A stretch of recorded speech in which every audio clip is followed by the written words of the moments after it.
Hel- Hello and welcome to FPL Have a Beer. I will be amazed if the first attempt to connect to the internet has actually worked, but hopefully it has. Yep.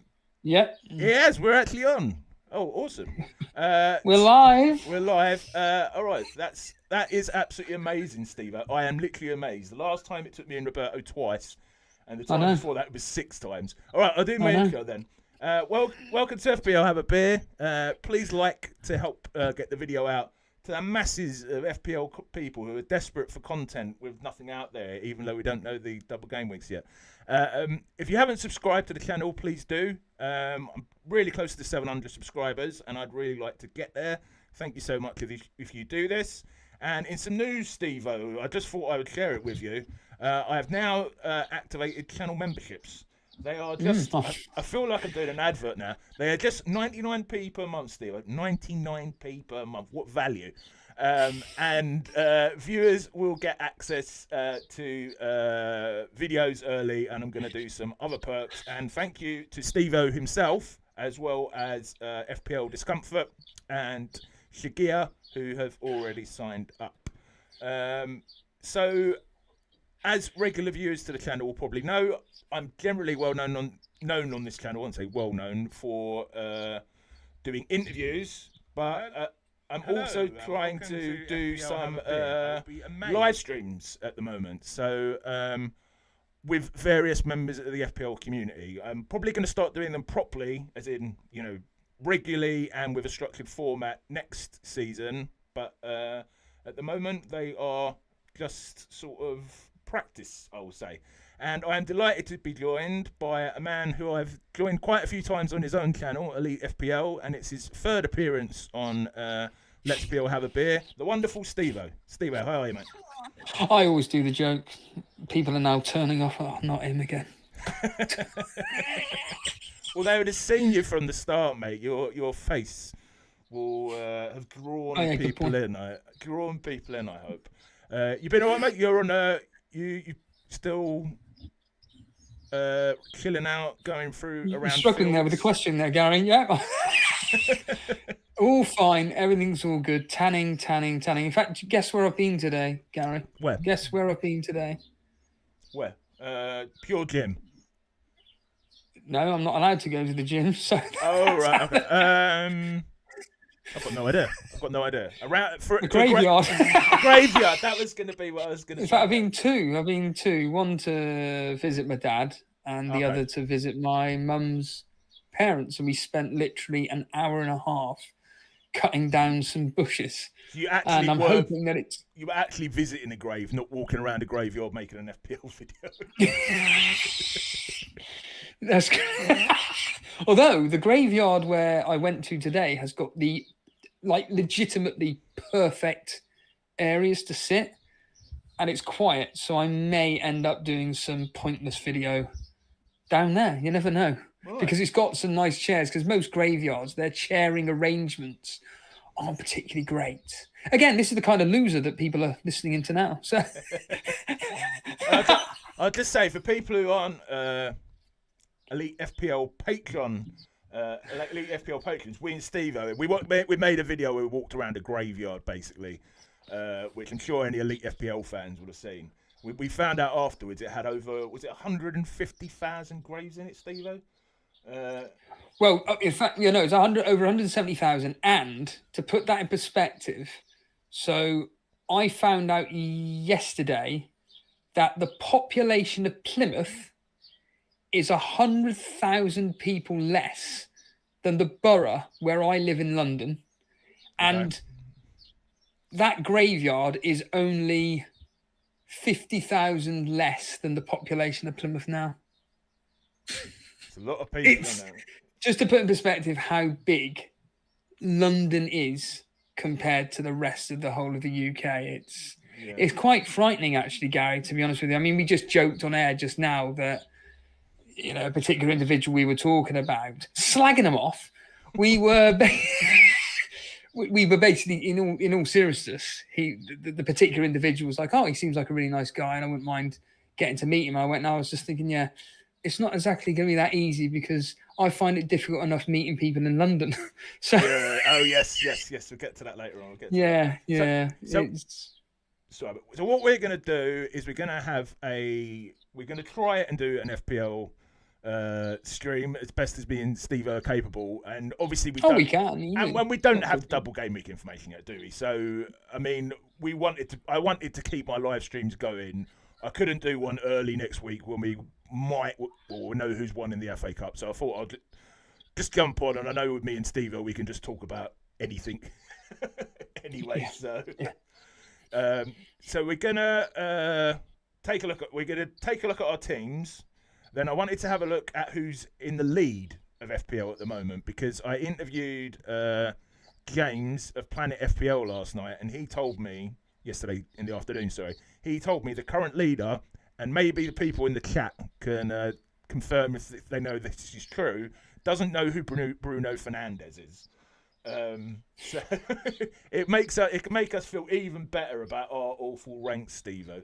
So I want to have a look to see if she's following the normal chip strategy and stuff, because if she is, then surely I don't know. If she's following the chip strategies and stuff, surely she. Well, I'll give you a bit of a spoiler. Trigger Lips has already done this for you, but we'll let you do it yourself. But Trigger Lips has already done a very interesting video. Okay. Yeah, no, in all seriousness, he's already looked at this particular individual. Susan, isn't it? Was it? And she. Well, again, I'll allow you to do the research live on air, but Trigger Lips did go into some interesting detail about it. Okay, then we are going to have a look at a wildcard draft, which I couldn't be able to do one myself, so I got FPL Review to do it for me. And Steve, I can't believe this is all working so perfectly. I can even see the chat in from OBS in OBS. It's brilliant. So I'm just going to say hello to some people who are here. Roberto, thank you, who was on last time. Thank you for coming on, mate. John, nice to see you, mate. Colm, great to see you. Ricky, great to see you, mate. Christian, how are you getting on, mate, with the season? You were 800, I think, last time. Is this Zeitgul? Zeitgul, yeah, Zeitgul. We also... Oh, FPL Nightmare is with us. Yes, so that's the other thing. We've got a comment from a channel viewer about the video you made last night, Steve-O. So we will get on to that in a while. And FPL Nightmare will watch this back after he's had his dodgeball practice. Who else read FPL Nightmare's comment in his video? Not sure what you mean, Colm.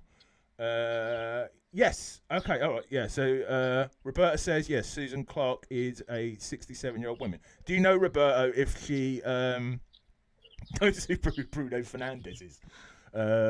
Because how can you not know who Bruno Fernandes is and be following the chip strategy? I did have a look earlier. I think she is following the chip strategy of most people.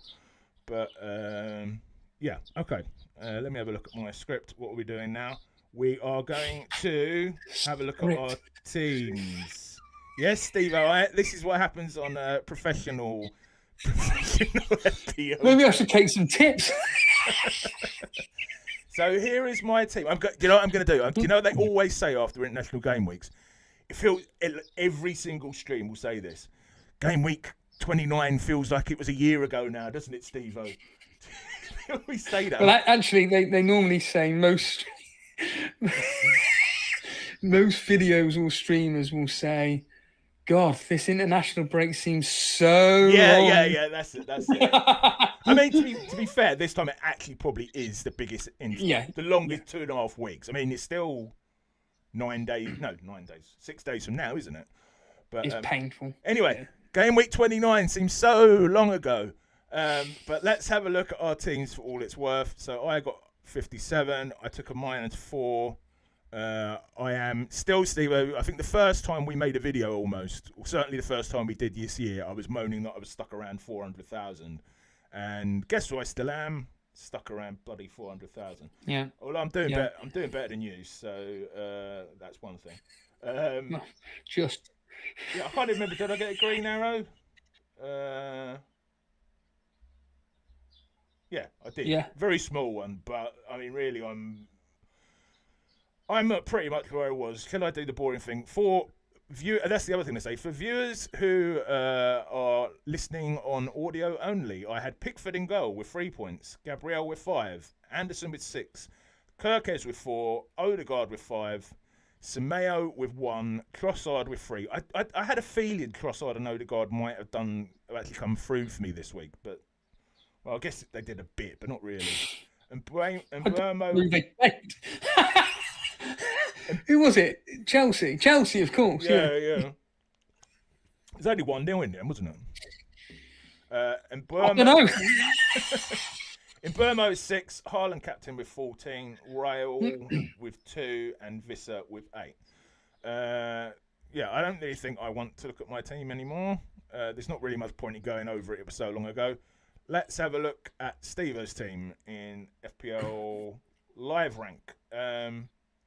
Steve-O, do you want to go through the team and for the audio listeners, say who scored and what the points were? And then we can talk about... Yeah, we had it was a total of 62 minus 4, so it was 58. The transfers that I did this particular game week were Gakpo, Palmer and Cunha out for Wood, Enzo and Haaland.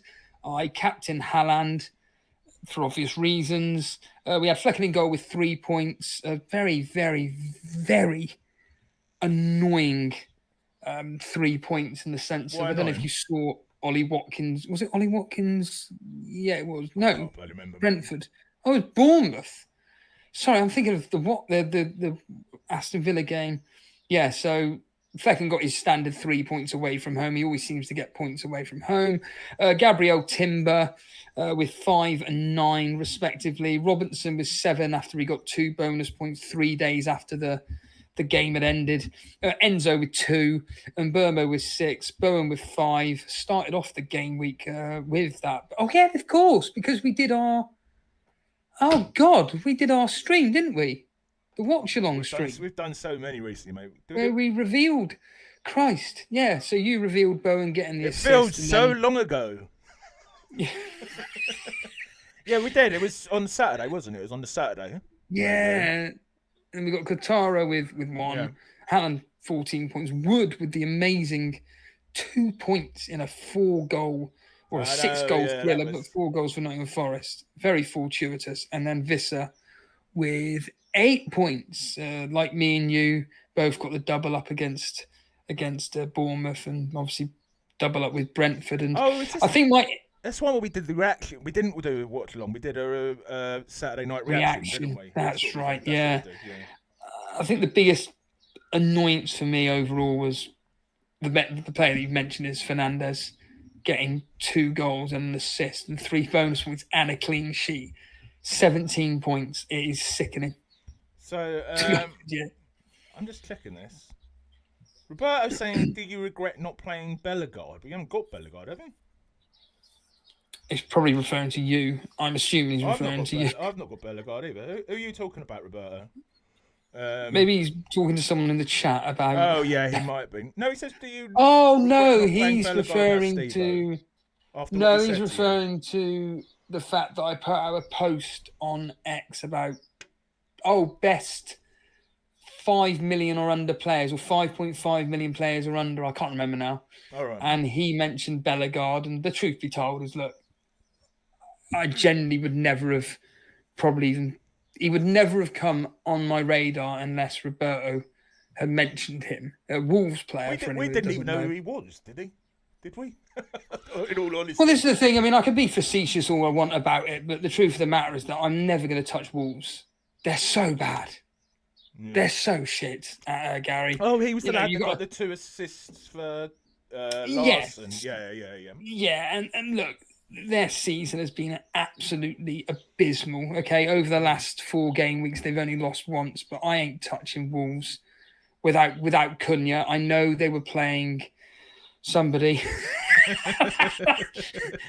They were playing Southampton, wasn't it, last week? And yeah. Oh, yeah, because that was on Cunha. Everyone bought Cunha for that, and then he got suspended, didn't he? Yeah, suspended. So look, I'm not going to touch Wolves without Cunha. And Strand Larsen comes up with 2 goals.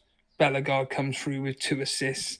It's, as we discussed at the time, it was just a freak game week, I think. And especially with the likes of Chris Wood, for instance, coming through with a blank against Ipswich with 4 goals scored by Nottingham Forest. And now, of course, he's, whether it's a real injury or not, well, I'm assuming it's a real injury, but I don't know how significant it is, with him coming off for New Zealand the other day.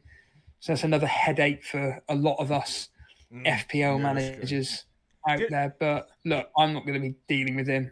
The thing that pissed me off the most is, I don't know about you, I was on a decent-sized green arrow until bloody Bruno Fernandes. This is the point, yeah. I mean, we still did both get a green arrow, but they're not a very big one. Yeah, I moved up. Me and Ray, I should always say that, me and Ray moved up to like 1.1 million. Ray, for anyone who doesn't watch Elite FPL, which I'm sure is probably known in the chat, is your assistant manager, isn't he? Essentially, yeah. And basically, we went down to we moved up to 1.3 million. Slowly climbing the ranks, very, very slowly. But it's going to be, when we discuss it in a minute, it's going to be all about the wild card and the chip strategy. Well, not even the chip strategy, just when we use the chips and how effective they are over the next several game weeks. Because it's only 8 game weeks to go. Well, 9, including this one. 9. Well, some of them are doubles, though. Some of them are blanks. So there's still room for quite a bit of movement, I'd say. Yeah. All right, let's have a look at this 67-year-old woman's team. Just going to have a quick look at the chat first. Hi, Mohit. No one's got any. I was about to say nothing interesting in there. insult the viewers. Gary, this is why I don't look at chat, Gary. All right, so we are looking at this screen, Gary. Now that's the live stream. I've got about 3 screens open here for the viewers, and I'm trying not to touch anything that will explode the screen. All right, so here she is. The Ruby Reds.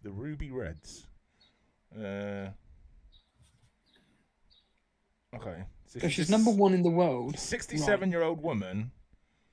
Okay, and so a woman as well.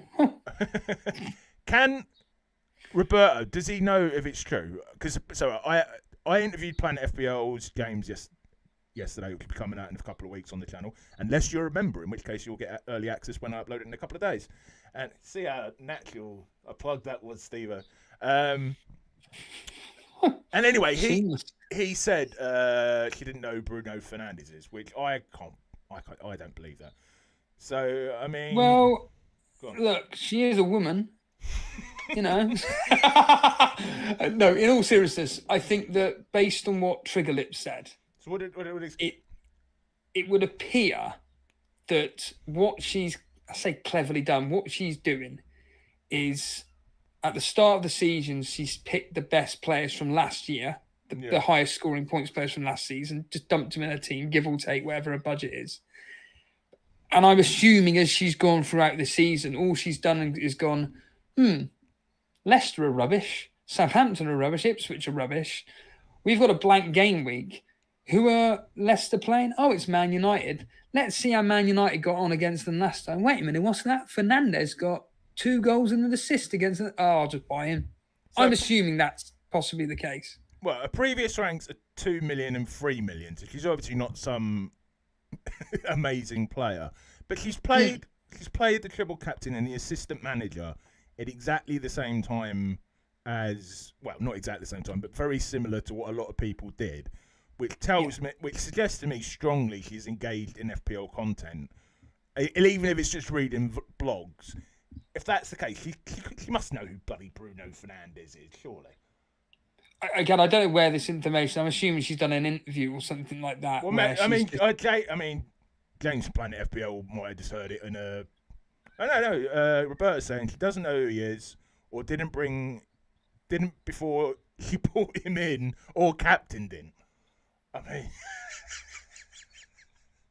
Again, I think based on that, it is clear that she's literally just gone, how well did someone do against Leicester last time around? It could have been, Nottingham Forest against Leicester, and she just puts the captaincy on Wood or Elanga or whomever. I'm back to my shitty team. It could have been a case of, it could have been Leicester at home to West Ham. Oh, I'm just going to captain Bowen or Paquetá or whatever West Ham. I don't know, but this is based on what I'm hearing here. It would appear that's what she seems to be doing, just picking players targeting Leicester, Southampton, Ipswich. How does that make you feel as a content creator, someone who's been playing this game since I was in my mid-20s, that someone who has no fucking idea what they're doing or does know Bruno Fernandes is top of the table?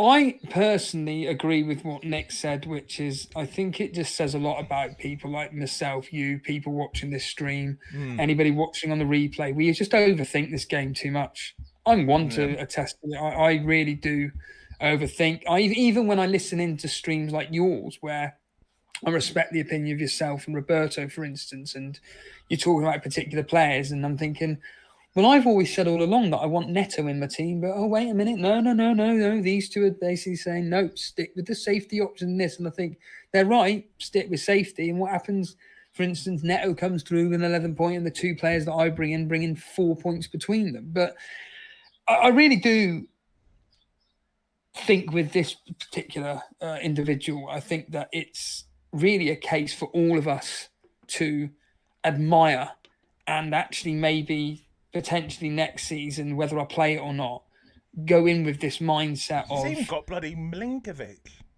Yes. I didn't bring him. Yeah. This is the thing. It's these particular individuals, they don't have any... What's the word I'm looking for here? Bias. Bias, yeah. Yeah, bias with anything. You don't have a bias if you don't have a bloody player risk.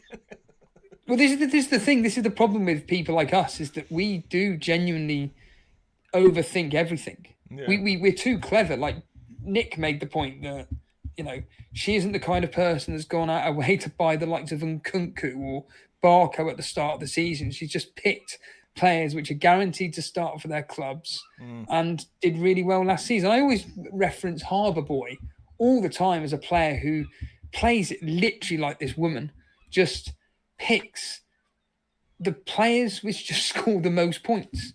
I don't think there's much strategy to Harbour Boy. I will argue that I think because of the amount of content he consumes, that it does have a influence on how and when he plays his chips. I don't think that's based on his own thought processes. I literally think that, X, Y, and Z content creators are suggesting to play the chips, triple captain, bench boost, whatever on these specific times.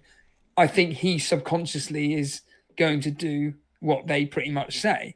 Whereas, for argument's sake, with people like me or maybe yourself, I personally go and choose the triple captaincy always towards the end of the season, or bench. I always use my chips towards the end of the season, but with the assistant manager this year, like with Susan, she's played an absolute blinder. Didn't she have it on Hertzliger, whatever his blasted name is, of Brighton? I don't know. Can I tell? It's well, yeah, because you can go to game week 25, isn't it, when she used it, or game week 24? Yeah, game week 25, she activated it. Glasner, the 20. I had that. Glasner 20. So, Glasner 20. Yeah. And Hertzer. Wow. It's extraordinary. It's insane. Yeah. It's absolutely extraordinary, and I think that she is using some very. Well, I whether it's basic or very actually levels of James from Planet FPL of high knowledge of football, and is going, do you know what? Who are Brighton playing? Man City, I'm assuming. Chelsea. So she could be just thinking, you know what? Chelsea are rubbish away from home. Brighton are doing really well. I'm going to just put the captaincy on the Brighton manager. Mm-hmm. Rather than like people like me and you did, or most people did that are engaged with the game, which was, I'm going to put it on slot and then put it on some random manager by game week 26 or whatever it was. Or I'm going to put it on David Moyes, move on to Emre, then put it on whoever. Chelsea in game week 25 as well. I mean, yeah. Yeah. And do you know what? As David Brent says, good luck. I do agree with Nick that I hope that now she's probably in the spotlight. Because I think she did an interview with somebody. I can't think who Roberta said Lazy FPL, whoever that is.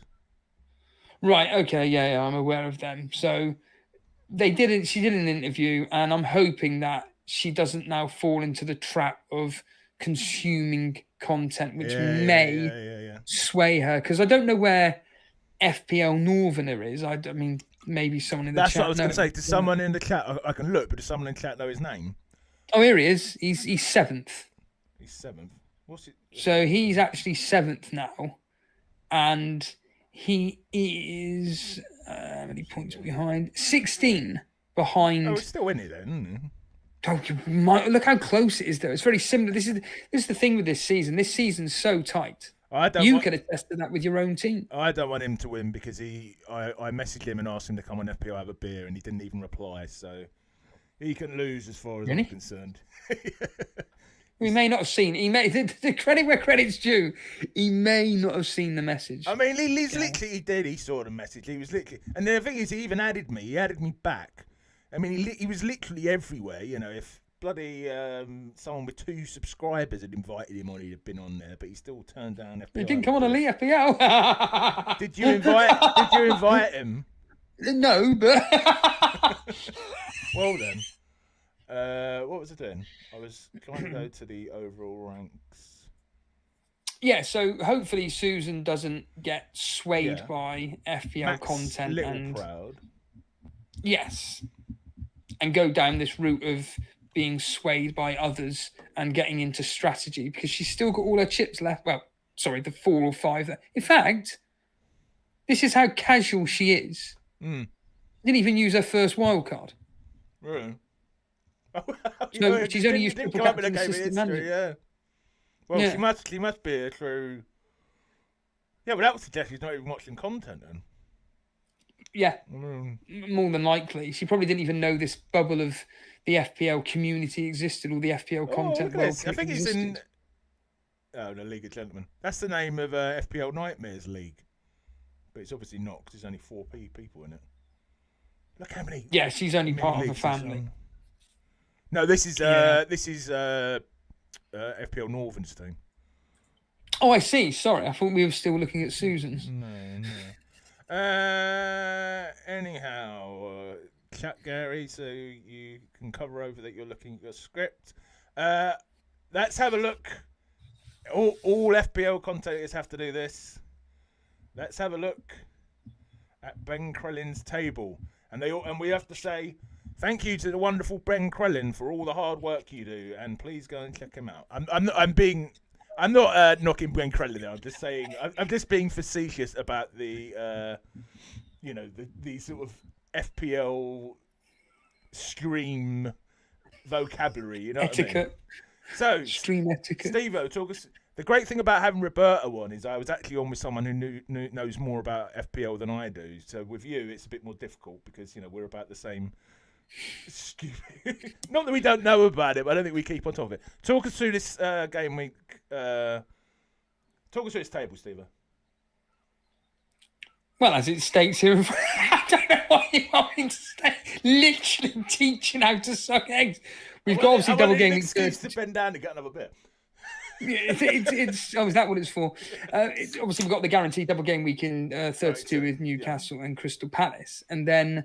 As it states here, with the possible double game weeks for whomever in game weeks 33, unlikely to least likely teams in game week 34 to be playing because of a blank game week in 34. And this is the point what Roberta was making, why free hitters in game week 34 could be more profitable because that could be a higher level of a blank game week. Regarding obviously lesser teams involved, which means that there will be a lot of people like Mr. Reed, for instance, who will go into that particular game week with only maybe 1 player. Whereas people like myself and you, who have still got our free hits, we can just go, oh, so-and-so got a blank game week. These, right, cool, done. It will still only get us 8 points, but this is when using a free hit is at most profitable, especially when the later we move down into the game weeks and season, the more information we got. This is why by the time we get to game week 31, so next week Saturday, next week Saturday, we will give or take know what's happening with all the blanks and doubles. Yeah. We will know at this point. So I mean, things like this, these graphs are really good for. But we might not have them confirmed before the 30 deadline. That's right, isn't it? The 30, but 31 we should do. Okay. Yeah, 31. 31. Yeah. Because I'm playing my wild card most likely in 31. I'm assuming it's going to be the same for you, Gary. Yeah, because of that lack of information. So we've got. Yeah. So I'm just going to go over this a little bit because I'm going to put it in context. So I've spent hours making a prestigious wildcard draft. I didn't just get FPL review to make it for me in 20 seconds. But just to put it in context, so we know Newcastle and Crystal Palace. Newcastle definitely they both definitely have a double, and Crystal Palace potentially a second one somewhere over here. Man City, almost a certain one, possibly I guess on the FA Cup results. Could have some more. And then we've got Fulham, Brighton, West Ham, Southampton, Bournemouth, Nottingham Forest, Brentford, Arsenal and Man United. All, again, could possibly double game week. So, I know it's a slightly pointless exercise, but there are people wildcarding this week, aren't there? Well, Andy, let's talk FPL for one. Well, exactly. I don't know if you saw when I was scrolling through my messages there when I accidentally clicked for this table. Roberto sent me a few screenshots of the week and said, he actually did it. He's actually bloody wildcarded. Because I don't think he thought it was the best idea. But he actually said he regretted wildcarding in 29, which, I mean, I don't know why he would have wanted to do that. I mean, he might have ended up being a bit. But it would have been after game week 25 deadline has happened, and then he's just hit the wild card and he's gone and. Oh, he didn't. He didn't. I think he left it like Roberta can tell us, but I think he left it 4 or 5 days. Well, he didn't release a video on it for 4 or 5 days anyway. Oh, I see. Okay, yeah. Well, yeah. All right. That's on him. So let's have a look at my wonderfully constructed wildcard. So, for audio listeners, we have Henderson in goal, Crystal Palace. Jose Sarr, I don't know why you'd want him. On the bench, Gabriel and Saliba, Gvardiol, Livramento and Byrne make up the rest of the defence. Sarr and Eze of Crystal Palace in midfield. Minter, Enzo, and I'm guessing why a lot of this team is so shit is because it's got Salah and Haaland in it, as well as Evan Nilsson and Isaac. What do you reckon to this, Steve-O? I know we don't know exactly what's going to happen yet, but we know that Newcastle have got. Yeah, sorry. Just what do you think? Well, to be completely frank, of all these players here, I think in my wildcard draft that I put together for a bit of fun, I think Henderson, and a Newcastle defender was in there. May have been Nick Pope. Would you have either way, whatever. Would you have Gordon instead? Those 2 Newcastle defenders? No, because he's injured, isn't he? So he ain't going to be playing. Oh. Yeah. What was that? Was that an England duty? Yeah, and Tuchel came out and he said that it doesn't look good.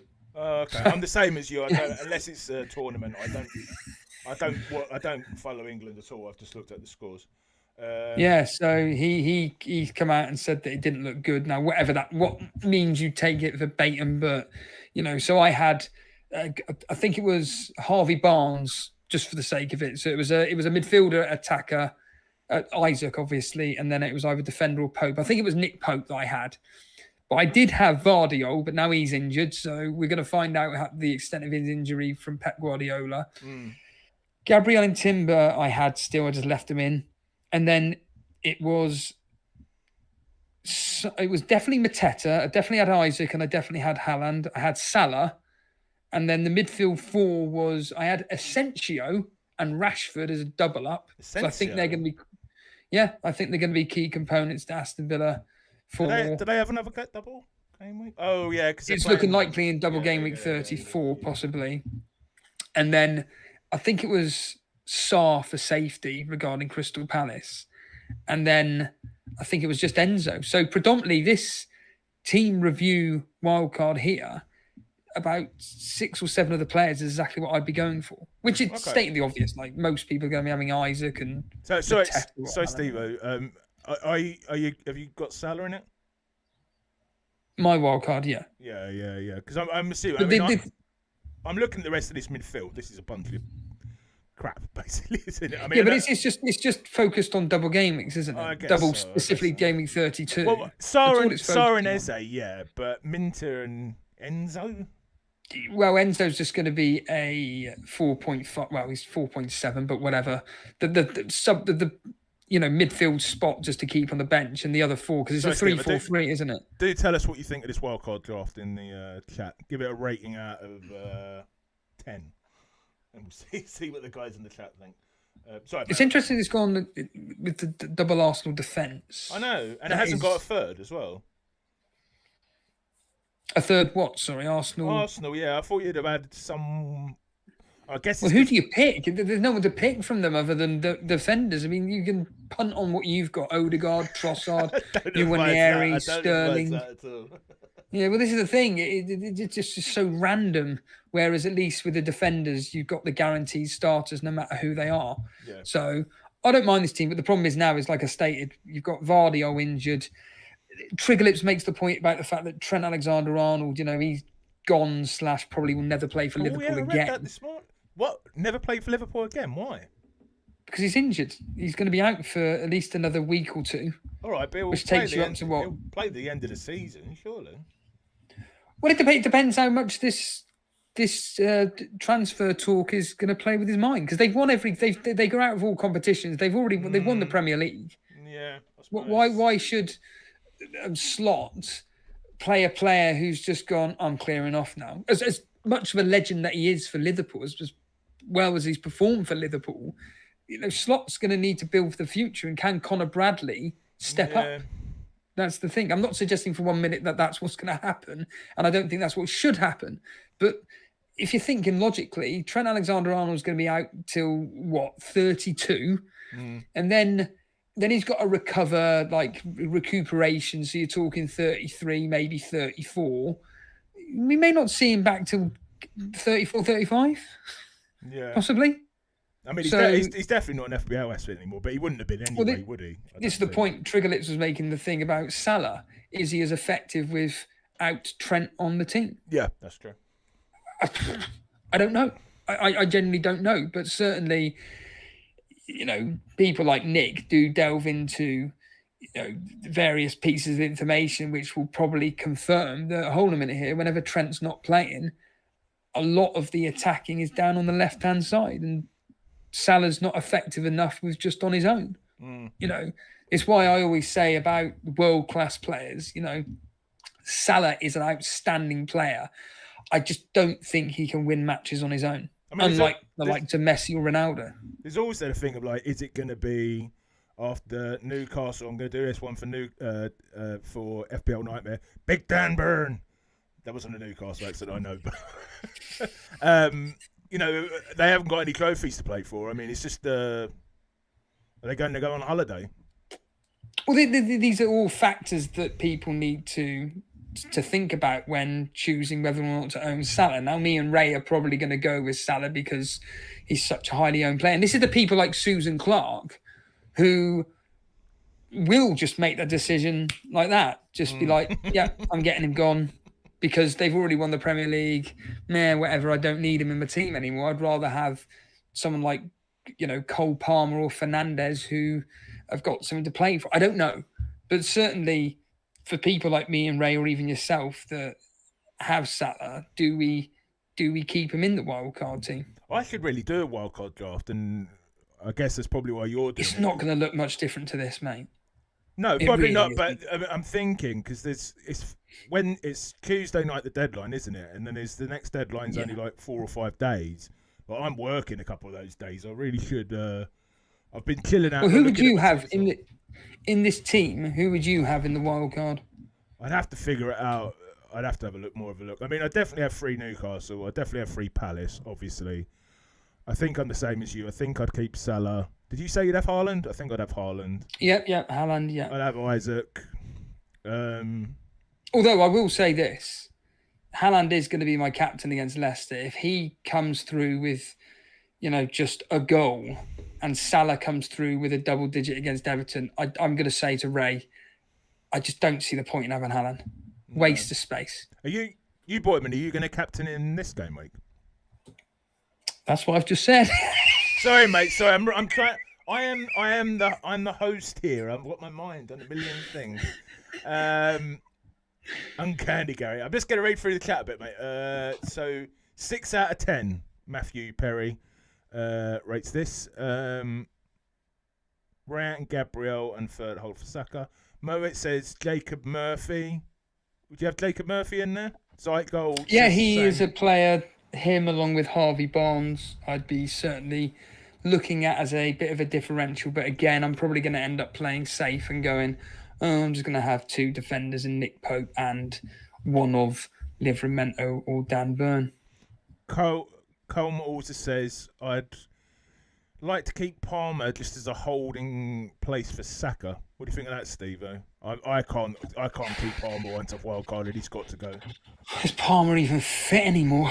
We don't even know. We don't. He's yellow flagged as well, isn't he? Yeah, he's another one. Harry came out with it and said about the fact that why is it that we get information about Calafiore being injured, but when it comes to Cole Palmer, 12 days after he's hurt himself, we've heard nothing. And I do agree with that. I do find it very odd, these injuries that don't get reported on, because they probably aren't injured. It could be just major fatigue and they're just struggling in their bodies. For want of a better term, just struggling. Their bodies are literally just dead on them. And perhaps, Cole Palmer just needs that time off just to recuperate again and then be back on it for when they next play whomever they've got. I'm going to have to get you on again, Steve. I've just had a look. I've actually got 25 people listening, which I think my record for my previous live stream is 11. Your draw, Steve-O. You're drawing in the FPL. Wait until you get Andy on, and it'll be 125 people. Yeah, Andy is going to come on my channel for a live stream, isn't it? Maybe like 2030 or something. Okay, do we want to talk FPL anymore, or shall we? Well, it's your show, mate. You... We'll have a quick look at the chat before we go on to discuss the other thing I want to discuss, Steve-O, which is your video from yesterday. And considering I'm guessing... do you want to explain what the video is? Because there's probably nobody here that's even seen it. Well, so. I think from the chat, most people... I can't see anyone in here who's not... Maybe Ricky might not be an elite FPL viewer. But yeah, explain your... Why? Ricky is from... He quite often comments on my videos. He's from... Sorry for not remembering this, Ricky. Somewhere in Africa, which is... It's incredible to think, you know what I mean? I know I'm still new to I do find game, it. But yeah, it's... Yeah, the in all seriousness, when you find out that certain people are tuning in weekly from all over the world, a continent or a country from quite literally the other side of the world, it's extraordinary. And he's a big fan of, I'll give him a shout out, FPL MV, who did a live stream. Oh, right, yes. Yeah, he's like, I think his MV gives him like, it's more of a personal, when he watches, if he puts something in the chat, it'll get answered because, there's not that many, with respect, there's not that many people watching, and he says he looks at MV like it's his mentor, because it's only a second season playing. So I thought it was really nice. So anyway, to get back to the point. I'm just going to put on the light, Gary. Bear with me for 2 seconds. Yes, go for it, mate. Okay, this is what they call cover time. Gary, what's your cover story? I will talk about Steve-O's video last night. So no, it wasn't last night. It was during the day, wasn't it, Steve-O? Can you hear me? Possibly not. He made a video, which he said he took 3 takes. You said you took to make that video, Steve. Am I right? Yeah, that's right. Well, no, I did a drive along, but the camera angle was so bad that I felt that it was not worthy of putting onto a tin pot channel. And then I got a phone call 12 minutes into the video and it completely put me off. So I was just like, oh, this is just rubbish. End that. I just say it looked absolutely beautiful, like that little waterfall. Oh no, yeah. I discovered it. I always go to that particular spot, but at the top bit, and when I was just stood there, I've got really good hearing, and I could hear water falling from somewhere, and I'm thinking that's got to be down there. And one day I just walked down, and I just discovered this particular specific area, completely away from everything, and it's just this. I literally recorded the water, so it helps me sleep. But it's stunning. It's absolutely phenomenal, Gary. And I recorded another video, and I realised you were too aggressive. I use the C word a lot. And I also mentioned that's going to be used in this stream because I know what's coming, and it's not from me or you. Okay. I use the C word a lot, and I also named some content creators, not saying anything negative, but I just used them as examples on something that I discussed regarding grok. And then I kind of thought, as I walked away, I was like, is that the AI thing on X? Correct, yeah. Yeah, all right. Yeah, which I thought was for paid only, and then for some reason it I've seen it, but you know me and X, I'm not exactly a fay with it. You know what I mean? Yeah, it genuinely is quite like like I said, from a narcissistic point of view, just literally type in on grok opinions on FPL have a beer and just see what it says. It's really genuinely quite interesting. When you said it, did it have anything on FPL have a beer? I'm too small. I didn't type in your name. I'm not going to name them. I'll tell you privately who I commented on. Do you know? I have a thing going with a few FPL content creators on X who hate a certain person that won't be mentioned. I think you know what I mean on Twitter. I can't wait to be called out with him because when I'm called out from him, it doesn't matter how many subscribers I have. I need to be called out by that particular person. I don't care how horrible it is. I'm just going to reply and say, "Oh my God, thank you so much, person whose name won't be spoken." I know that I have made it now that I'm worth picking on. Sorry, Steve. Ricky's saying it's growing bigger. What's growing bigger, mate? He's from Cape Verde. That means nothing to me other than the fact that I know the name. So that's just lost you a viewer. Or needs to pump up his chair. That's because of my screen. If I go like that, it will go down. But is that better? Sorry, Steve. I stopped you while you were talking. No. I was just going to say. So I did another take of that, and essentially I was like, I didn't like that particular video. So I walked back down again, and then I recorded the one that was released, which, interestingly, a viewer wants to question about, which I'm going to be fascinated to hear what this particular individual wants to talk about. What's going on the individual that you're referring to, which we're not going to talk about. I've always wondered if he'd call me out, but not that I'm aware of, but he did call out someone that I'm close with, and this person went back at him, and I messaged him and I went, mate, delete it now. Yeah. What you've just said, just get it off the public forum and don't give this individual the time of day that they're requiring. Every time I mention it, and even though I mentioned it in a joking way, everyone I'm like is like, no, don't engage him. Yeah. It's stuff that I talk about on Total Steve-O, to be completely frank, and I'm not willing to discuss on here. Anyway, so to get us back to what was before we watch, for anyone who hasn't watched, what did you? It was basically a bit of a rant video, wasn't it? I mean, I've got to be honest. I watched it myself, and I wasn't quite sure by the end exactly the point you were trying to make, but nor do I. I think it was the fact that Shane, aka Fpl Veteran, he put out a post on X about the fact that the clickbait title of the thread was, well, not even a thread, of the post was, is FPL going downhill? But the nuts and cranny of the specific post was more about the fact that the FPL community just isn't what it used to be. Like, it's not really, about conversation pieces anymore. Am I missing something? And I just thought about what someone wrote in the comments section, which is, it just seems to be more about, the influx of content creators are all over the place now, trying to force their opinion down your throat. And then you've got profile accounts forcing their opinion down your throats. And it's not really specifically about conversation pieces anymore. It's just about, look at me, look how amazing I am. Look, all these players that I'm recommending and are doing really well. Come follow me, come subscribe to me. It's not really about the game anymore, to be honest with you, Gary. And I just felt like talking about it on a You said you didn't feel that there was like a community, or you thought the community was getting like toxic. Would that be fair? Yeah, it's just getting.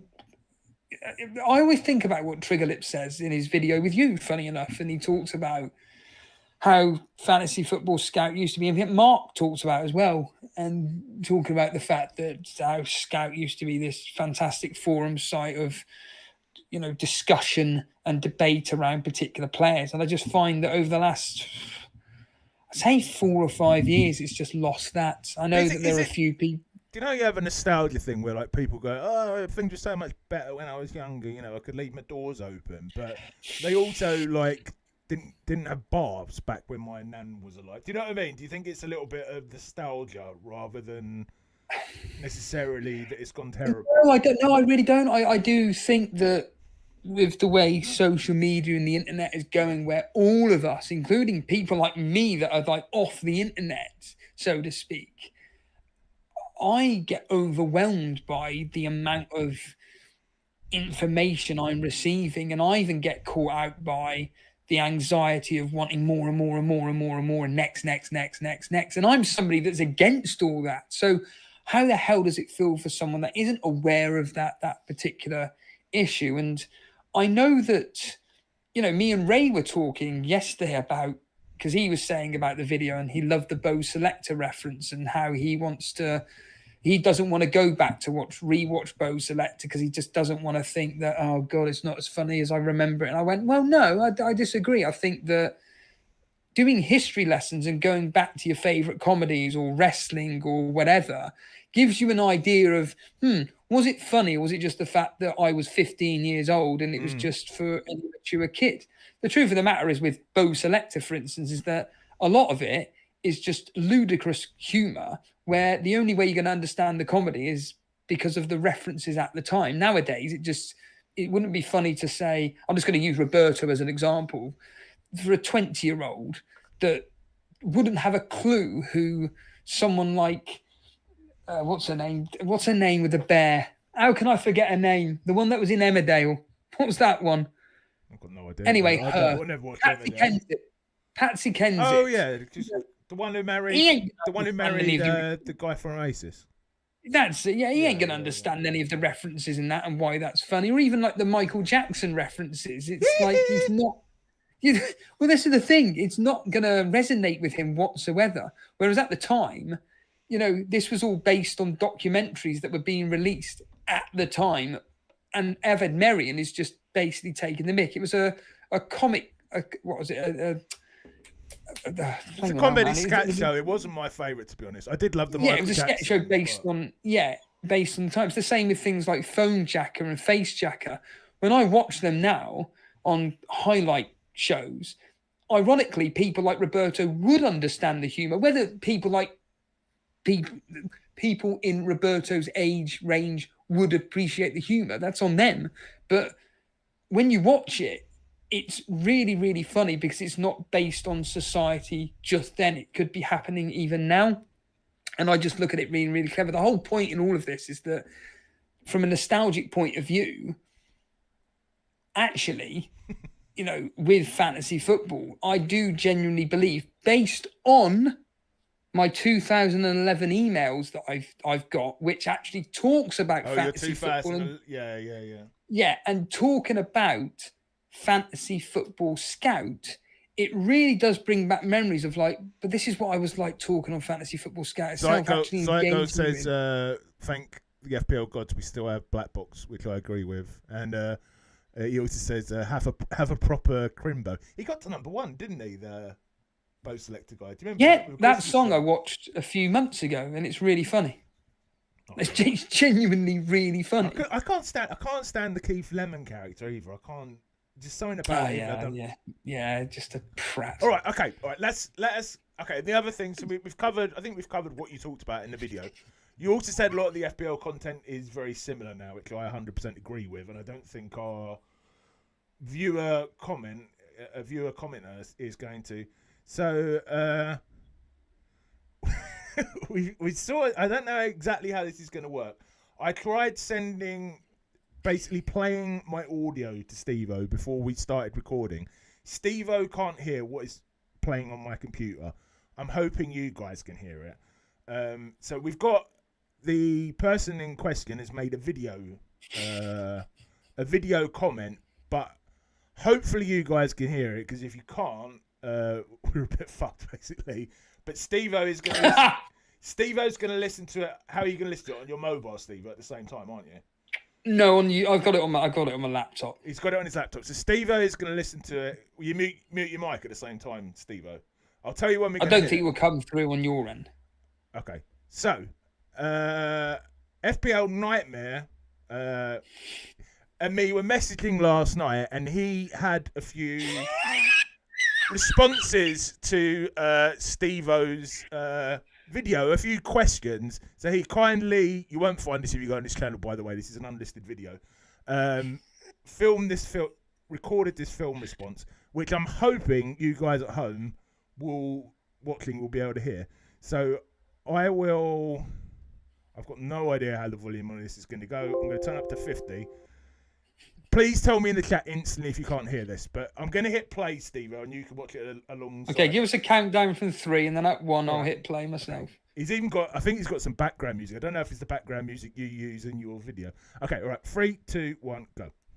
Steve-O, my man, I watched your video yesterday, and I have a question. You say the FPL community has lost its soul, that there's nobody conversing anymore. So I thought to myself, he's got a point here with Steve-O. I'm going to converse with him right now. So I scrolled down ready to text you something. Comments off. How unusual, I thought. He says he wants a conversation, so he must have turned the comments off by accident. I know. Once the video is finished, I'll go over to Twitter and I'll say hello. More people should do that with Steve-O. And no sooner had I finished that thought than you said, I've muted 95% of FPL accounts. Which I must say I found particularly intriguing, because you'd also just made the point that nowadays people don't wish to have a conversation about FPL anymore, they just want to be heard. And then, a little later, after again decrying the people you say just want to be heard rather than converse, you use the example of somebody trying to start a conversation by saying, "This is what I'm thinking of doing with my free hit team. Thoughts?" And you responded, "I just want to write the words, thoughts, yes, you are a cunt." So, Steve-O, my question is this. You say you want people to converse, yet you turn off the comments, you mute almost every account, and when somebody invites conversation, your first instinct is to reprimand them for being cunts. Do you feel like these things may somewhat hinder possible FPL conversations with the 5% of people that you don't have muted? You also said this is the kind of loser you are watching right now. Later on, you said you were a loser for looking at planes. Steve-O, Steve-O, Steve-O, you're not a loser. Do you know, I actually said to Gary that it was a shame I live all the way up north, because if I was down there, I would quite like to be your pal. I think you're an interesting person, and nobody who is interesting could ever be seen as a loser. Be nicer to yourself, pal, because there's already enough people who will make you feel bad in this world. But then again, Maybe I'm just a sort of silly old cunt who would say something like that. See you later, pal. I told you there'd be a few C words in there, didn't I? Heart attack. That is. It's brilliant, isn't it? Do you know what? I'm really glad I've got responses to all the points that he made about what he said. Because I said he was worried about making it, and he said, "Are you sure, Steve-O won't get offended?" And I said he might double down. He might double down on the original thoughts, but he won't be offended. No, I won't. In fact, ironically, this is the kind of content which I wish people did more of within the FPL space. How do you mean? And what we're doing now, or no, what Andrew did there, kind of making it fun. And I'll just tell the viewers as well before you respond, Andrew, because if anyone hasn't watched my interview with Andrew, please go and watch it. He basically does his videos in the style of a WWE promo, and he wanted that to be like him coming in, like I don't know, it's Undertaker versus Bret Hart, and all of a sudden, Punk. Yeah, Steve Austin comes down and calls out the guys in the ring. Well, actually, just a quick one. Talking of nostalgia, I'm telling you for free. A lot of WWE or WWF, whatever era you want to call it, that some of it is bad, Gary. I mean, even things that you're thinking in your head, like, oh my God, I love watching Undertaker versus Kane in 1997. I do love watching that. So, anyway, Steve, go on, mate. That was a really bad example of two wrestlers, but yeah, I can answer Andrew's points of view in all seriousness. I found that quite interesting because, so number one, the issue with regarding turning the comments off is because, unfortunately, a lot of people that put comments in YouTube videos now, to be completely frank, I find don't have anything to do with the video in question. Take your channel as an example. A lot of the comments are usually just, that was a really good, I mean, I want to talk, but that was a really good interview and that's it. Or, well done. You leave those comments as well. I know it's dealt the algorithm, but you do leave those comments. Well, what I always write is words to the effect of good interview. I like the bit which, and I'll tell you a bit of the video which I actually enjoyed. There's context to it.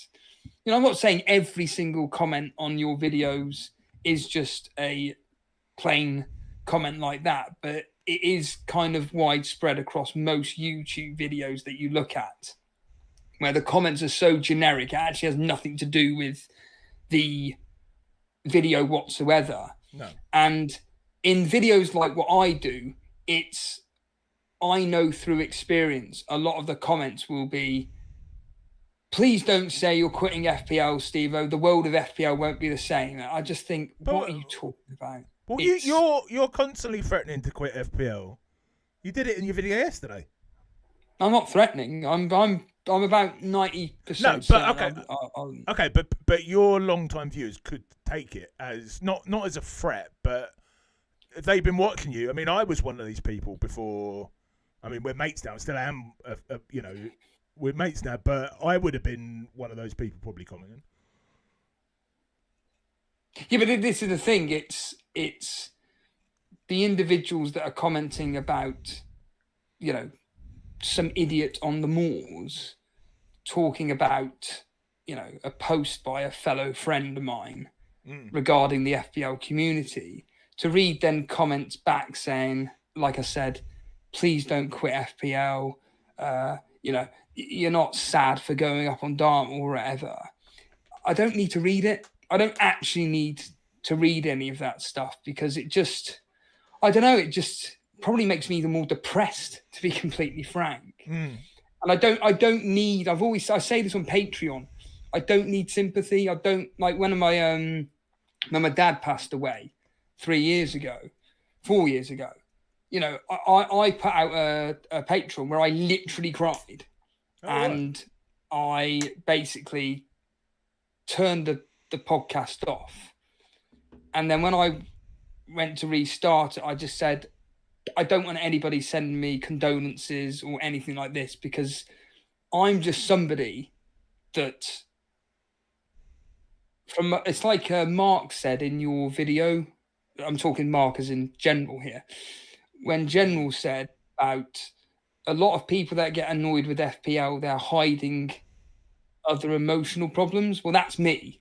So I've always repressed my emotions because my parents, specifically my dad, never showed me love. So I don't know what emotions are. I know the fact that Adam, there we are, he went through exactly the same issues as me. And I know that Corey Wayne, he's another one that went through the same Steve, I don't know if you said to me, I hope you don't mind me saying this, when we talked off cam, that you only really got close to your dad like towards the end of his life. That's right, isn't it? Yeah, correct. Yeah. So whether he knew he was, going or not, I don't know. But the way he passed away was literally through a horrific disease, but we don't need to go into that. But with the likes of Corey Wayne and Adam, who I look up to, and when they talk about how their parents or a parent didn't show them love, like through hugging, for instance, or kissing or whatever, when you get to a certain point in your life, like adulthood specifically, or even like through your teenage years, I don't know how it works out from a not an evolutionary point of view, but like from a growing up point of view, but it gets to a point where I don't get the whole emotional side of anything. Like, when I said it in a Patreon about hugging people like yourself or Nick or Ash from FPL Juice. I'm legitimately hugging you because I actually feel that you care for me and I care for you. So there's a mutual agreement of, well, we both care for one another. Whereas unfortunately with most people that would want to hug me, I always use women as the example. It's like, why are you hugging me for? Like, I don't have a connection to you. So why do you want to hug me for? Because my parents didn't do that with me as I was growing up. So I just don't understand it. So when it comes to me with things like comments and sympathy and everything, I am not wanting to be reminded, I guess, or feeling like I'm being patronized. Is it like rejecting a hug? Is that what you're saying? Like on a... I don't know. I really don't know, Gary. I don't want to... I've always been like this in life since the age of... I'm 40 now, so since the age of... 17? 16, 17? That's a long time. That's 23 years or whatever it is. And I've always just get to the point, like, what do you want kind of person? And there are a lot of people in my life that either take that as read and which is, all right, I'll just talk to you like this. Or they're like, which is unfortunately a lot of people, they're like, oh, you're a bit rude, you're a bit arrogant. Why don't you, want to... I think that's a defence mechanism. You're not like that with your mates. I mean, you're not like that with me. No. Exactly. I'm not like that with you or anybody, but because I've got that trust with people like you. Yeah. But with like work colleagues as an example, like that generic bullshit conversation you always have with someone. Hi, how are you? Yeah, good, thanks. Hi, how are you? Yeah, good, thanks. And it's just like, I don't care how you are.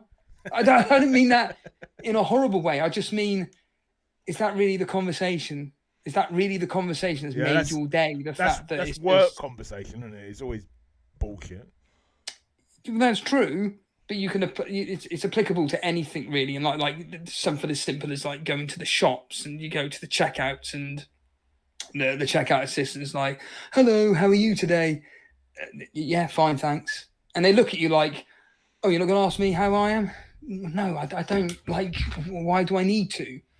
And yeah, I find with, going back to the whole thing with turning off the comments and seeing people basically showing some kind of love towards me by saying, please don't go or whatever. I'm just like, I don't need it. I don't want to see it because it's, like I said, I suppose like what you're saying is almost like a defensive block psychologically in my head where I'm like, I don't need to be seeing this. I don't need to be. But also, I guess if you actually want to quit, then you don't. Then you want to quit. You don't want to. Sorry, man. No, my hardest decision with not necessarily quitting, but certainly Ray said giving a year off, a season off, and then see how you feel. Yeah. I personally think that could be my best route. The hardest thing for me, Gary, is the fact that I'm going to miss doing things like this and this only. Content creating is what I really legitimately enjoy doing. But if you did, Steve, I'm just offering not an olive branch. That's the wrong way to say it. You'll always be welcome. I do a stream with you every week and on FPL. You know what I mean? And you could be my Ray, although I'd ignore your advice. Don't get me wrong. Like, I'm sure that take yourself or even FPL Juice. I'm sure that if I was to say, yeah, I'm not playing this year, and I was still to say, look, I'll come in for the non, FPL chat. I don't think Ash and Nick are going to go, nah, we're not interested. You're not playing FPL, clear off. I'm sure they'll be welcoming me with open arms. The only thing is that I just literally will not be playing FPL. And, I just, like I state, I'm finding it with FPL and what General is saying about when you get frustrated with FPL, actually, it's nothing to do with FPL. It's the fact that it's something else to do in your life because you feel like you're failing. That's what he said. He said, True pro, mute the microphone when he's coughing. when you're failing at something in life, but then in a game that you take seriously and you're failing at that, it just is even worse. And when I was in the car driving along, listening to that, because I'll be honest, like your interview with General was okay, but I think the last 20 minutes of it, once you started talking about mental health. But I'll be honest with you, Steve. Nick was due to come out. Nick's interview was due to come out this week, but I put it back because I thought the stuff that I talked with General in that specific bit was important. I mean, I checked with Nick. I don't want to be disrespectful. Yeah. And he was fine. He didn't give a shit. Yeah. But I thought the mental health bit. Like us talking about the fact we've been in counselling. We've both been on antidepressants, I mean, that might only touch, but I've had 4 or 5 messages on X saying, that affected some people. Even if it's only 4 or 5 people, that's so. Yeah, it touched me certainly, and I really appreciated. I always state this with all these really large content. Forget FPL. I'm talking the next level up here. I always use Mark Goldbridge as the example. I really couldn't care less about Mark Goldbridge going on another podcast talking about Man United or football in general. It's like, I've heard it all before. I don't care. But once he starts talking about real life and mental health and how, his job now in the world of YouTube is how it's affecting him, I'm like, right, my ears are now wide open. I want to learn from this guy. I want to listen to this guy now.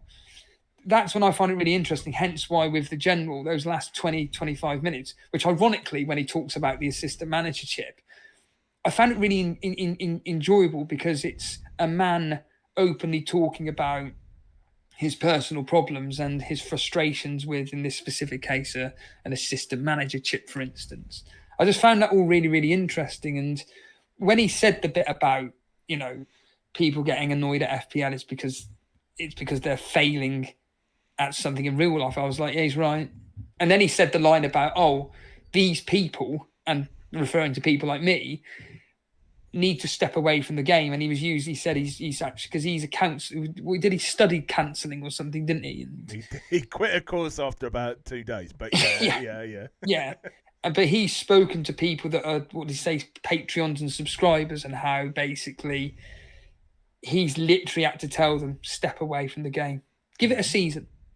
And if you come back wanting to play the game, see how your mindset is. And certainly for me, I'm one of these people that when I've got my mind set on something, I usually do it. Hence, for instance, my move to London 8 years ago. I just said, I'm doing it. And within 2 weeks, I was gone. And it's certainly the same in this case with FPL specifically. It's playing this game is just doing my nutting and having to, And let's put it, you're a bit frustrated about how Elite FPL is going as well, aren't you? I mean, you talk. That's another thing. Yeah. And I'm not having. It's nothing on Jason, but the fact that Jason is just so busy with life now, it's impossible to get a regular schedule with him anymore. So it's all right then. Well, who can I get on? Well, if it's not Ray, and then it's not you, and it's not Shane, this is like lastminute.com, and there's a very high chance that someone's not going to be able to stream with you. And that's the one thing I've done this year, which I'm proud of, which is not streaming solo unless I absolutely 100% need to stream solo. But I think most of this season I've done it with somebody. But yeah, you factor in how I feel with Elite FPL and again, certain things going on in my personal life. And then you throw in a game which is just frustrating the hell out of you. Even we joke around with Game Week 32, but even if I copied that FPL review Game Week 32 wildcard team, it still fails. And that's a website which uses every single data and statistical analysis possible to get you to do quite well at the game, and it's still failing me. We all need to be more like Susan. I'm just going to read a couple of comments at Steve-O. Don't feel like this, Steve. No, it's not. There's no. Great point about comments off Cycle. This is. You can converse without comments. Yet they also become burlesome, eager, orientated, I'm sure. Combs says he's blaming Ray for you quitting.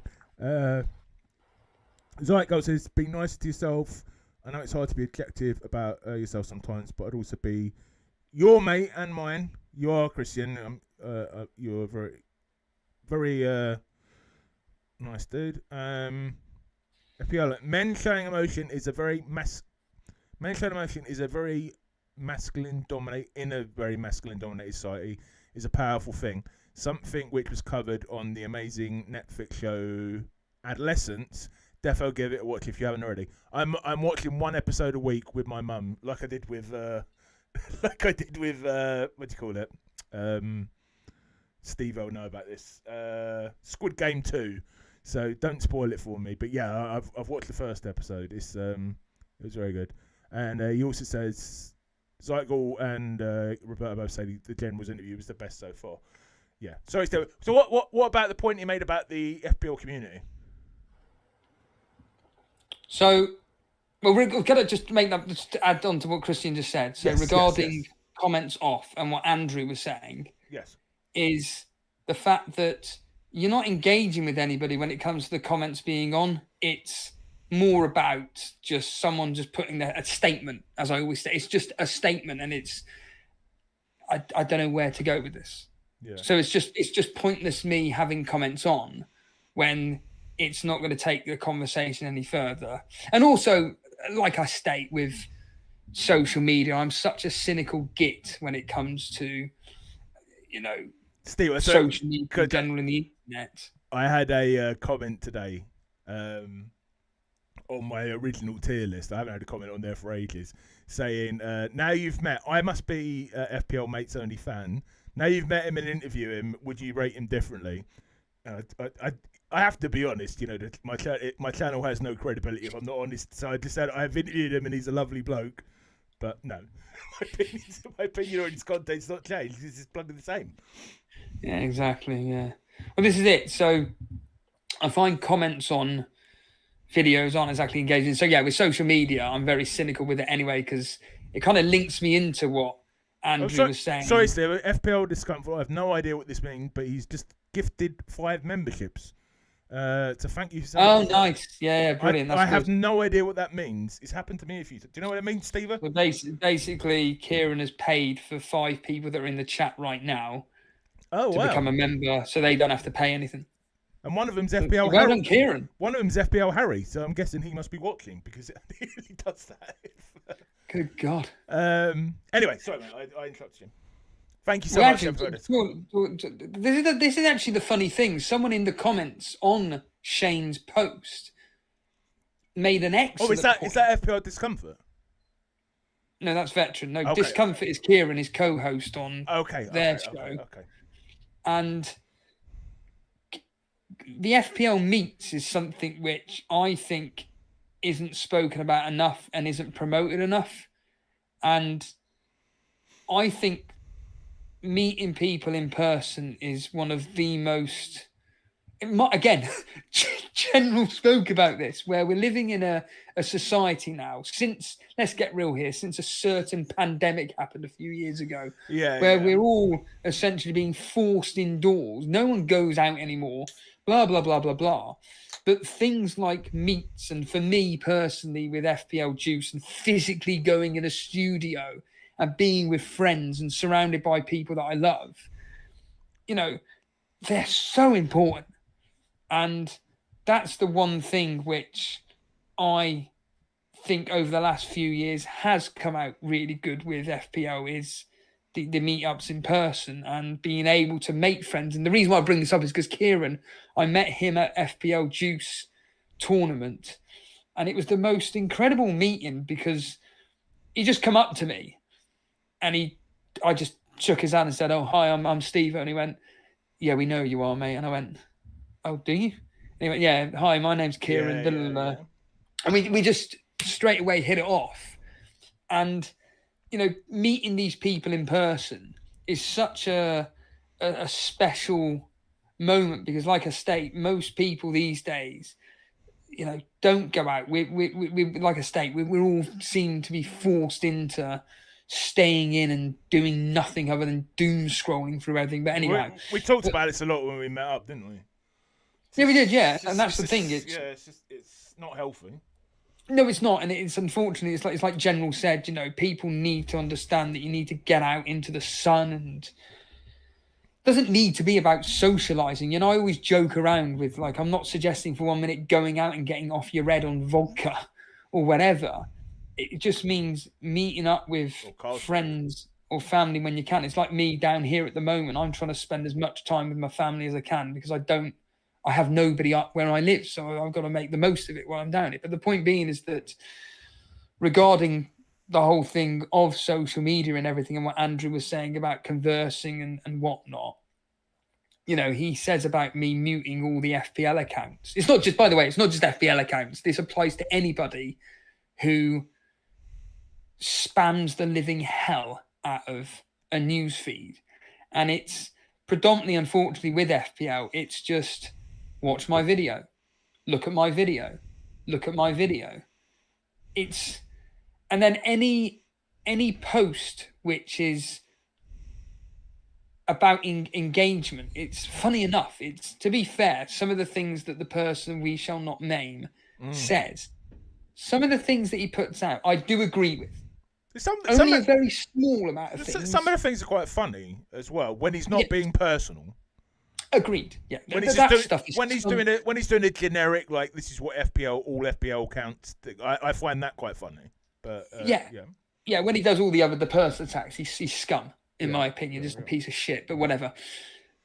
But he makes the point that with FPL content, it's about just farming engagement. That's what angers me the most. It's not about, I'm thinking of doing this. I'm thinking of bringing in X player. Is there any, I don't know, take Team Review. Team Review have put out a post about Game Week 32 Wildcard. This is the team that I'm genuinely thinking of picking. Are there any Brighton fans out there?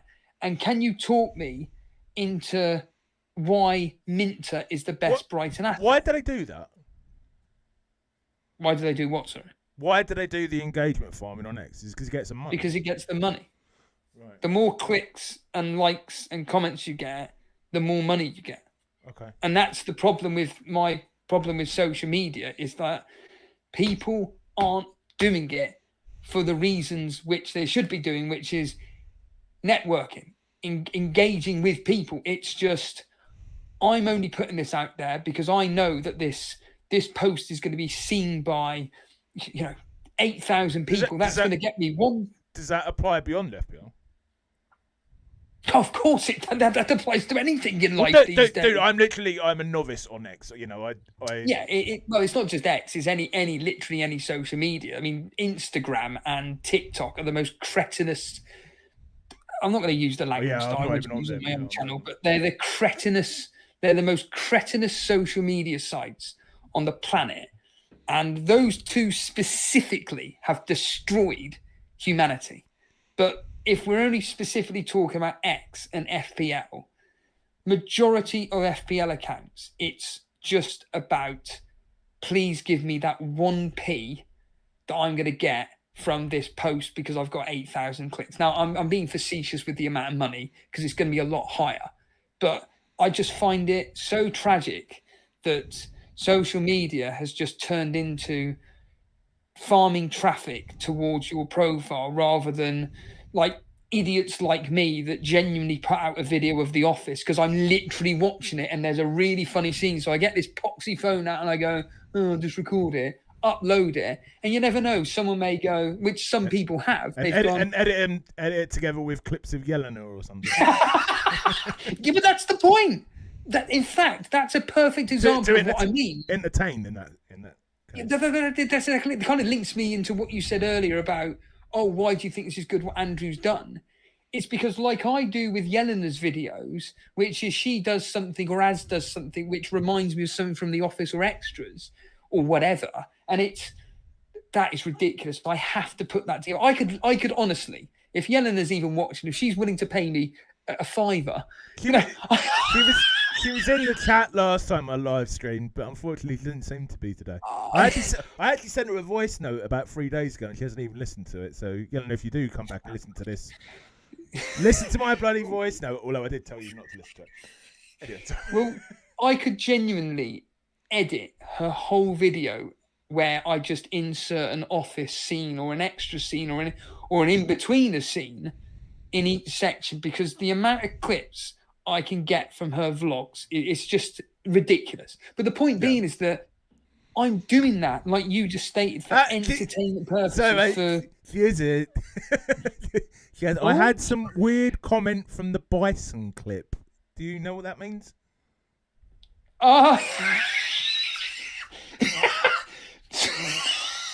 Nick Yelena, don't bother listening. It was about channel memberships, and I decided to activate them anyway. Sorry, Steve. So this was incredible. I was literally in the gym, just by pure coincidence. While I'm watching her vlog in a gym on a stationary bike, she then says about Az taking notes on a notepad, which is good, by the way, Yelena. I think I wrote that in a comment section. I did that. I sent her a message about that. I always did that because it's keeping track of your progress. Yes, that's exactly it. It's a good way of doing so. And literally, as I'm on the pedal bike or whenever this happened, there's a moment where she's like, I just thought, this is actually this is mental. So fuck it. I can just easily go on. It's like David Brent says, I've got a phone. I've got some editing equipment. I've got an editing app on there, which I've used for years, where I just go, cut that bit, times that managed to edit that bit out. I won't say anymore. Yeah. Graveyard. Times that by 6 and just put it all in one go, and you've got a girl going, it's mental. It's not being done to be vicious or malicious. It's done because of what someone once told me, which is when you do an impression of somebody, it's actually the most... what the hell was it again? It's actually a compliment, because that person that you're doing an impression of actually has an impact on your life.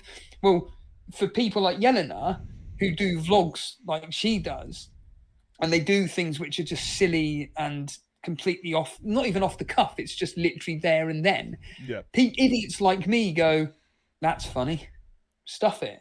I'm now going to put out on my tin pot profile a clip of a girl making some stupid noise. Done. Now, if people watch that clip and go, which they should do, which is, that's actually really funny. Where do I find the context of this? Who's that? Right, at Yelena FPL. Click on that. Oh, she's uploaded a vlog, does she? Now, whether they go through this process and then click on the vlog, that's completely up to them. But that's the whole point in it. So then when people like Andrew do this incredible video of just questioning certain things that I've said in a video, that's good. Yeah, it's entertaining, isn't it? Rather than it's entertaining. It's not horrible. And it's a bloke having a laugh. The one thing you did say in that video that I definitely agreed with was FPL content. I'm thinking about making a video of it. FPL content being the same. Well, yeah, I mean, talking to Yelena, she literally said on your own interview or the interview that you did, she literally said, I got bored of doing a video which was just my team selection and what I'm going to do. What does that tell you? And I agree. I look. Yeah, boring. I know for fact that 90% of FPL content consumers, all they want to be told is what to do. You know, Ray says it all the time that most of these people just want to copy and paste what the particular individual is doing and then do it for their own team and move on. It's like I always use the example of the gym world.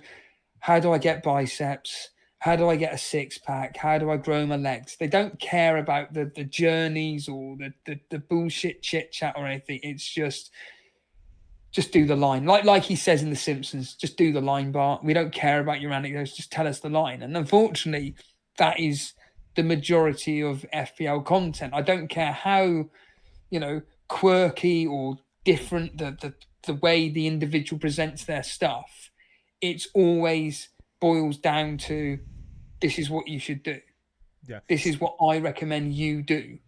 I'm going to be doing a transfer for these particular players, but really what I'm doing is wink, wink, nod, nod. You do the same as me because I'm 18,000th in the world. If these people genuinely weren't about that, they wouldn't be putting in their titles top 100k player, top 10k player, whatever. They would just literally put, I'm thinking of bringing in Fernandez. Here's why.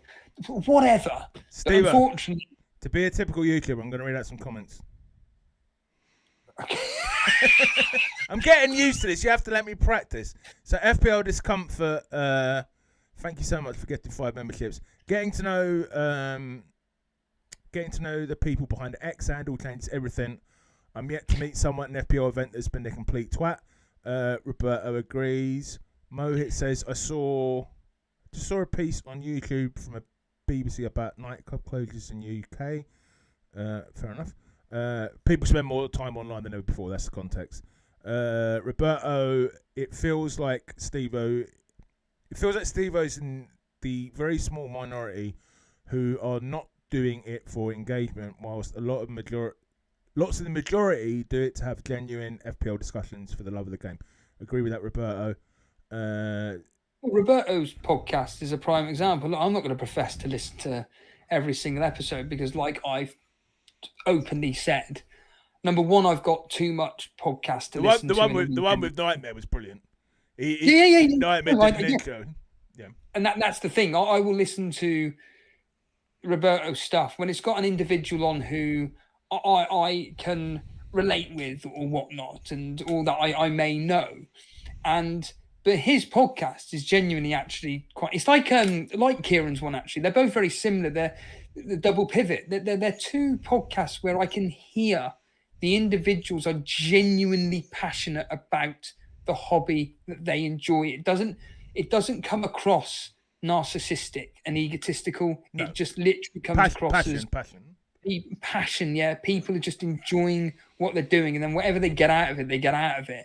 But overall, their audiences are listening in because they respect the opinions and the value of information that they're giving to our audience. Like for instance, Roberto and Chris or Kieran and Shane, they're not shoving down my throat about the fact that you need to be doing this because the data says this. It's just... But who does it? No, I don't think anyone does that, really. No, they do.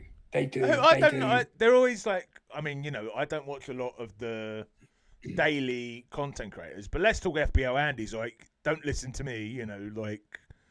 No, but it's... If his content is here still is the about... context for why you could possibly do it, but he'd never say... exactly. These particular individuals, look, they're really, really good at the game, and I'm not here disparaging what they do because they're clearly very good at what they do. I'm not blind to it. It's like I said, it's like somebody that's a professional bodybuilder. I'm not blind to the fact that they're clearly very good at what they do, but there's always a but. And in the case of FPL content creator, like the big ones, they're subconsciously telling their audience what to do because I'm very good at the game. So if you do what I'm suggesting, you could be good at the game too. It's like Call of Duty streamers, for instance, or more specifically Call of Duty video editors when it comes to best weapons setups and whatnot. It's you do it my way, you're going to get lots of kill streaks. If you do it your way, you're not. Basically, I always remember copying some guy. Funny enough, his name was Elite Shot. Still around today. It's quite incredible that he's still around. But anyway, and I always remember following him and copying every weapon setup. And you know what, Gary? I hated it because it meant that you had to play the way he did, which I found really boring. Whereas the way I played Call of Duty was completely different. So I used my own setups. And it's like with FPL, isn't it? If you go with your own advice and gut instincts, etc., it's actually going to enjoy it more than literally verbatim copying a content creator that you enjoy. Sorry, Steve, we just have a new channel member, someone called Yelena FPL. Thank you for joining, young lady. 99p, can't go wrong. Yelena, could you also let me know, while I actually have you here, if your laptop is fixed yet? Because I would like to get you on to do one of these with me soon. I remember I was going to say... That invitation goes with Elite FPL. That, honestly, the day that Yelena comes on with me and Jason for Elite FPL, I think that stream would go on for about 6 hours. I watched the one... Because of the way Jason would be with Yelena. I can just see it really going really well. I watched the one with Nymph. The lady that used to do Wildcats. Nymph, yes. Yeah. You were. That was a great one. You weren't on there. That's probably why. On Elite FPL? That was a joke, Steve. Yeah, I don't think you were. But anyway, let me know. I'll be honest. I those old streams, I cannot watch back no matter what. Still, I'll tell you the thing that pissed me off most. I played Mass Effect 2. I don't know if you played that. No. Well, I played it and I took every single advice. Like, there's like 16 characters. Brilliant game, and they can all die at the end. And I followed everything, so I got the perfect ending. And by the end of it, I was like, yeah, this is sort of great, but I just followed what everyone else said. You know what I mean? It wasn't my own victory. It was. And this is why I always say about using other examples other than FPL. You can't just go, oh yeah, FPL content is this way, and there's, and it's telling me what to do. But you have to look at other content out there to have a comparison, specifically when it comes to, which is about telling you what to do, ironically. And like I state, you either got the equivalent of Mind Pump, which is giving you real, honest, open advice about exercise, or you can go to Pratt's like Matt Does Fitness. Bingo, Steve-O, bingo. Mind Pump. Yeah, Pratt's like Matt Does Fitness, which is all just gimmickry stuff. And, it's all about, again, look at me. And it's, and that's why with FPL content, a lot of it on X, I will say, YouTube, you know, whatever I may think of the content on YouTube, you know, whatever. But X is just grotesque, especially the ones which, you know, are writing these 15-page threads about, you know, Nick Pope versus Henderson, which one to go for in the double game week 32. Just scroll to the bottom. Like they may have spent half an hour writing this stuff for what?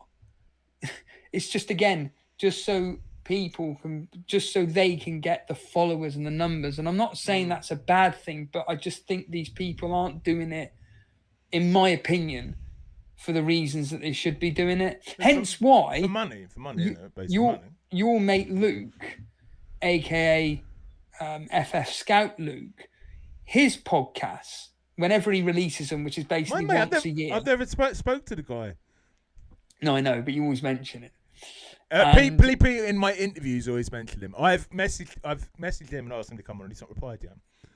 He's like the Chris Finch, isn't he, of the FPL world? Yeah. You know, he's this mysterious character, and his podcast. So he did switch. I think that's why I always mentioned him, because he did switch. He was like that really maverick player who would captain like someone crazy, and then he switched so much to like the most analytical player there could be, and just that switch is very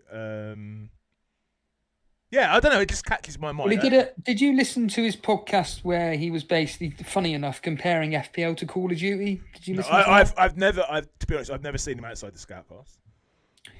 It's brilliant, because even when I was listening to it, I was just nodding and going, he's right. Just stick, a bit like with Susan, just stick to safety. In Call of Duty, there's always the perfect weapon set up. Stick to that, you'll do all right. Comes to FPL, stick to the main key players which are doing well, you'll do all right.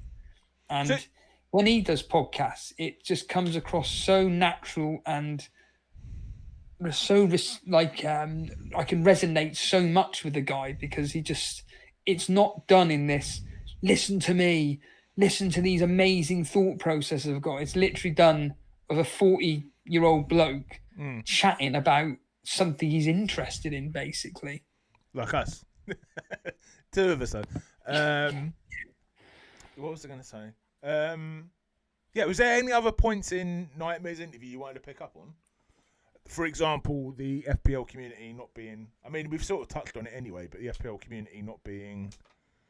I'm kind of going into interviewer mode here, but in the long shot, basically, I've turned off the I always turn off the comments on videos like that, because I don't want to hear sympathy/empathy towards my personal circumstances. That's the simple fact of the matter, and I've already discussed why.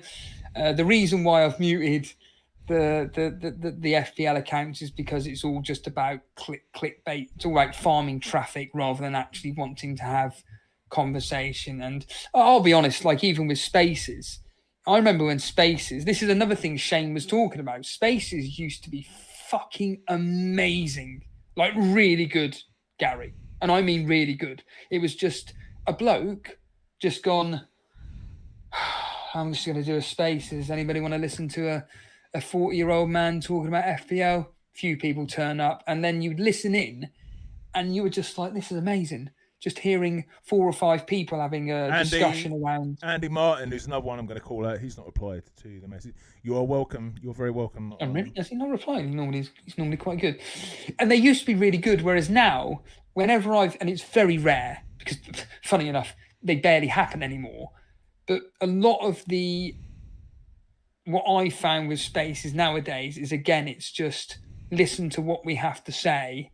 Nice. Oh, thank God we've got 300 people listening in. You're now going to listen to us 3 talk, or us 4 or 5 talk, and that's it. And it's just, all right, okay. Beforehand, it used to be really nice listening into a host, and then if somebody wanted to have a chat with the host, that would be it. But now it just seems a bit, we've got 4 people talking, you lot are going to listen, and that's it. I also remember when, funny enough, Andy and Luke used to do them. They were fucking amazing, because it was just, I'm on Spaces, or I'm on X at the moment. Fancy talking? Yep, done. Let's go. But let's talk FPL, Andrew.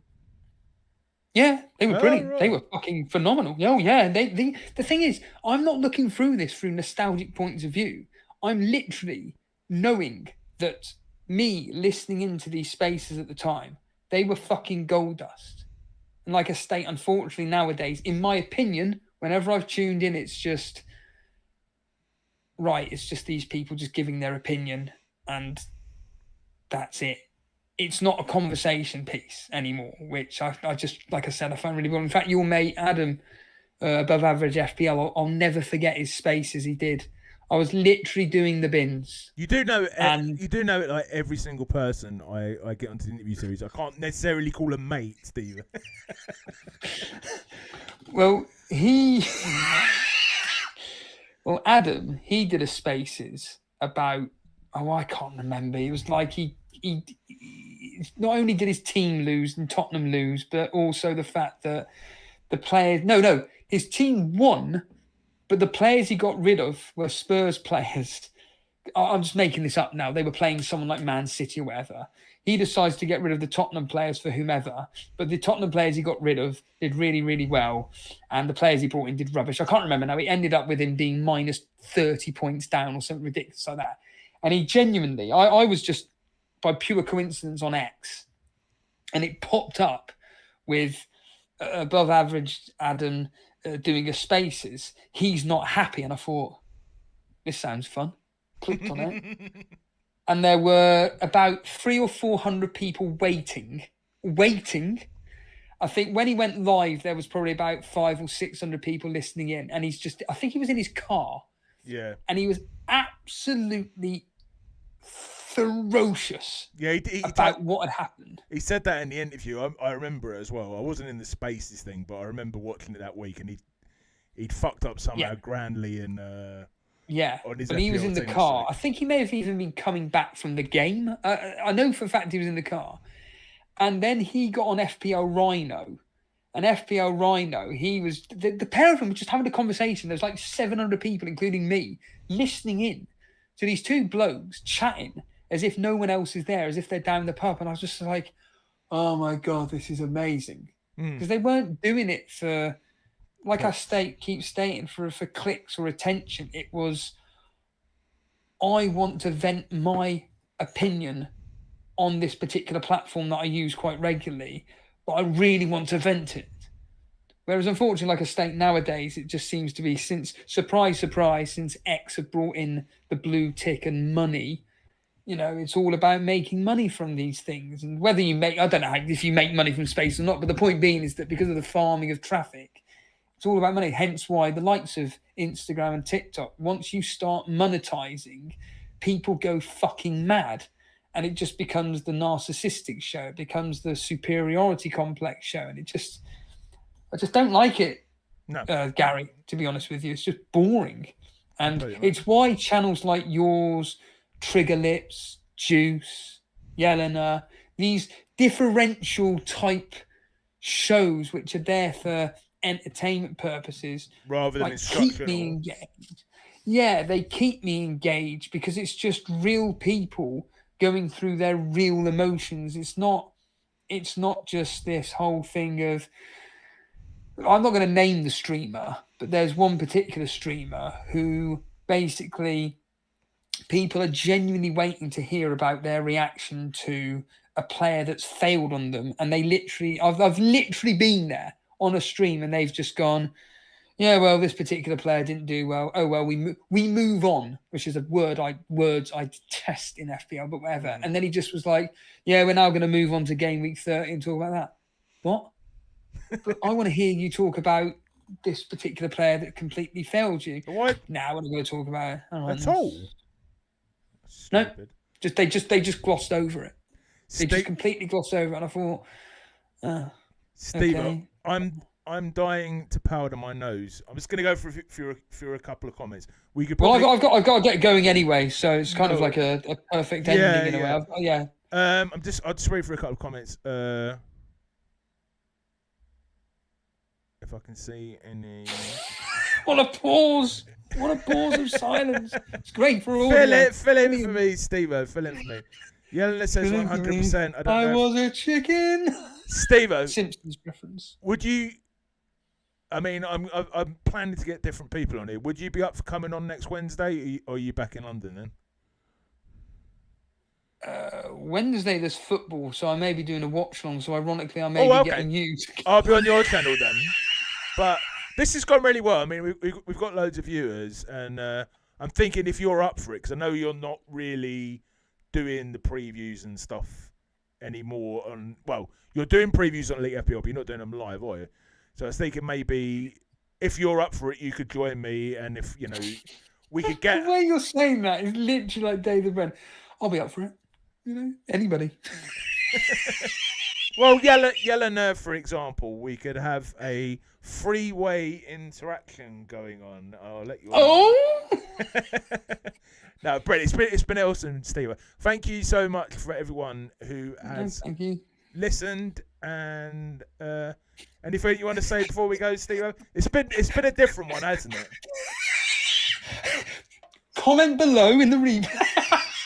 Yeah, comment below and say how much you and if you want to support. I don't want Steve-O to give up Elite FPL, and I have not got comments blocked.